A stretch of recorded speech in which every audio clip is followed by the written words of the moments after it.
আমেরিকার রাজনৈতিক মঞ্চে নেমে এসেছে এক কালো ছায়া। মার্কিন প্রেসিডেন্ট ডোনাল্ড ট্রাম্পের ঘনিষ্ঠ সহযোগী চার্লি কার্ককে গুলি করে হত্যার ঘটনায় জড়িত মূল সন্দেহভাজনের ছবি প্রকাশ করেছে দেশটির গোয়েন্দা সংস্থা FBI। খুনির ছবি প্রকাশ করে ঘোষণা করা হয় লক্ষাধিক ডলার পুরস্কারেরও।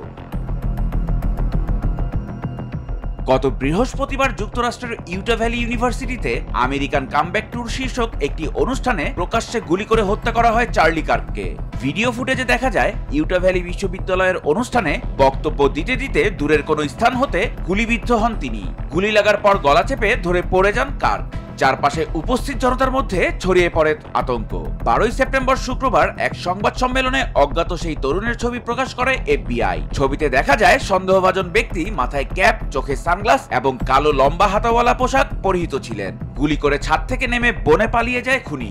ঘটনাস্থল থেকে উদ্ধার করা হয় .30 ক্যালিবার বোল্ট অ্যাকশন মাউজার রাইফেল, খালি কার্তুজ। অস্ত্রের ম্যাগাজিনে 3টি গুলির উপস্থিতিও লক্ষ্য করা যায়। পুলিশ ঘটনাস্থল থেকে একটি হাতের তালুর ছাপ এবং জুতার ছাপও সংগ্রহ করেছে। প্রাপ্ত তথ্যাদি ও প্রমাণাদি ফরেনসিক বিশ্লেষণের জন্য ফেডারেল ল্যাবে পাঠানো হয়েছে।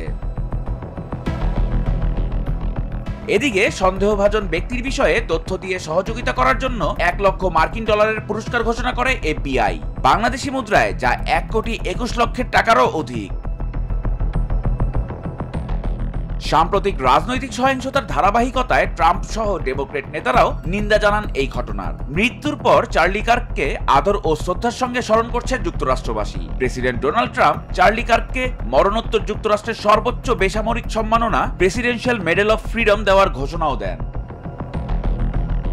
ইলিয়াস হোসেন, স্বদেশ প্রতিদিন।